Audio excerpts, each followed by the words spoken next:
네, 이제 5월이 하루 앞으로 다가왔습니다. 아시다시피 5월은 종합소득세 신고 기간인데요. 지난해 해외 주식 열풍이 불면서 서학개미들도 급증했습니다. 역시나 차익 실현을 하셨다면 양도세 신고를 해야 하는데요. 그래서 오늘은 해외 주식 양도세 신고 기준과 그 방식에 대해서 짚어보겠습니다. 증권부 정희영 기자 나와 있습니다. 자, 정 기자 어서 오세요. 자, 일단 해외 주식 관심이 이보다 높은 순간이 없었습니다. 그만큼 또 관심이 많은 만큼 매수세도 많이 들어왔는데 세금 납부 관련해서는 아직 모르시는 분들이 많은 것 같습니다. 이 해외 주식 관련 세금 납부 관련해서 뭐 달라진 점이 있을까요? 네, 세금 납부 기준이나 체계에 대해서는 지금 아직 달라진 부분은 없고요.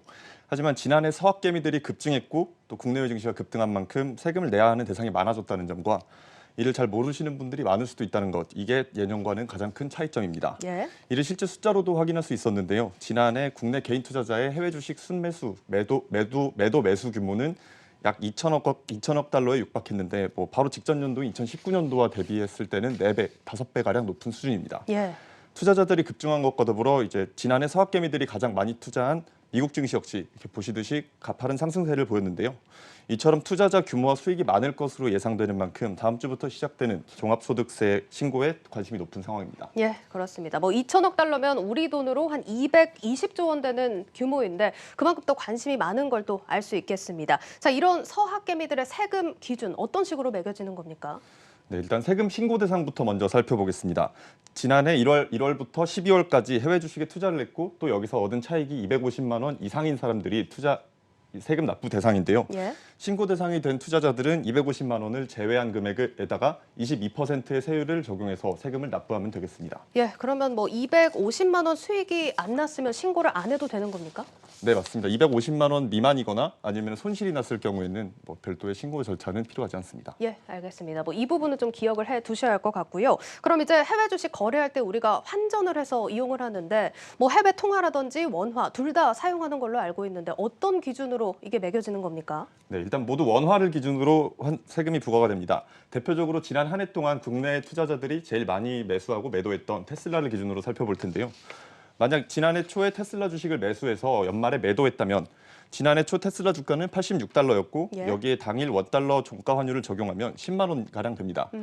그리고 연말 기준 환율에다가 이날 테슬라 종가를 적용했을 때는 76만 원이 좀 넘는 금액이 되겠죠. 그럼 이제 주당 차익은 66만 원 정도 수준입니다. 네. 만약 이 기간 동안 100주를 사고 팔았다면은 차익에서 250만 원을 제외하고 22%의 세율을 적용했을 때 예. 1,400만 원이 좀 넘는 금액의 세금을 부과하시면 될 것 같습니다. 예, 일단 이 250만 원 기준선이 된다는 점은 좀 기억을 하셔야겠습니다. 자, 그렇지만 해외 주식도 사실 지난해 많이 출렁였습니다. 매수 매도 시점을 잘 못 잡으신 분들이라면 손실이 날 수도 있을 것 같은데 이 손실이 난 경우에는 어떻게 적용이 됩니까? 네, 일단 손실이 났을 때는 손실 난 부분과 수익이 난 부분을 합산해서 이제 부과가 되는데요. 네. 여러 종목을 거래한 투자자들이라면 이제 개별 종목 기준이 아니라 거래한 종목들의 이익과 손실을 모두 합쳐서 계산하게 됩니다. 예를 들어서 이제 A 종목에서 매매 차익이 1,500만 원이 발생했고 B 종목에서 250만 원의 손실이 났다면 예. 매매 차익은 1,250만 원이 되겠죠. 아. 여기서 이제 250만 원을 기본 공제로 제외하고 남은 1,000만 원에 대해서 22%의 세율을 적용하면은 220만 원을 납부해야 됩니다. 예. 아까 말씀드렸던 것처럼 이제 합산했을 때 손실이 났거나 아니면 250만 원 미만의 수익이 발생했을 때는 세금을 납부 대상이 아닌 만큼 별도의 신고 절차를 거치지 않으셔도 됩니다. 예, 알겠습니다. 자, 여기서 또 궁금한 게 일단 해외 주식 역시 투자자들이 직접 신고를 하는 방안으로 또 알고 있습니다. 자, 만약 신고를 하지 않는다면 어떻게 되는 겁니까? 네, 250만 원 이상의 차익을 보고서도 신고나 납부를 하지 않았을 때에는 이제 미납 금액의 최대 20%의 가산세가 붙게 되고요.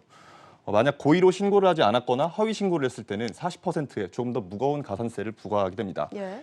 이것만 있는 게 아니라 이제 납부 불성실 가산세라고 하루에 0.025%씩 이렇게 추가가 되는데요. 연간 기준으로 9%를 상회하고 있죠. 은행 예금 금리가 1, 2%대인 점을 감안하면은 상당히 높은 수준이니까 그러네요. 네, 예, 납부하셔야 될 것 지금 같습니다. 가산세가 무겁게 또 부과가 되고 있는 만큼 잊지 말고 또 신고를 하셔야겠습니다. 자, 그럼 마지막으로 이 신고랑 납부는 언제까지 하면 됩니까? 네, 종합소득세 신고 기간과 납부 기간은 모두 5월 31일까지로 동일합니다. 다만 올해는 코로나19 예방을 위해 세무서와 지자체 신고 창구는 운영하지 않고 있고요.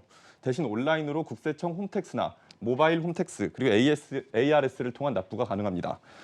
만약 직접 세금 조회와 신고가 쉽지 않은 투자자들이라면 증권사들이 제공하는 세금 조회와 신고 서비스를 직접 이용할 수도 있는데요. 이런 방법을 통해서 세금 납부에 들어가는 수고를 줄일 수 있다는 점도 참고하시면 좋을 것 같습니다. 예, 알겠습니다. 자, 5월 30일에 기한이 또 정해진 만큼 잊지 말고 신고하셔야겠습니다. 증권부 정희영 기자였습니다. 잘 들었습니다.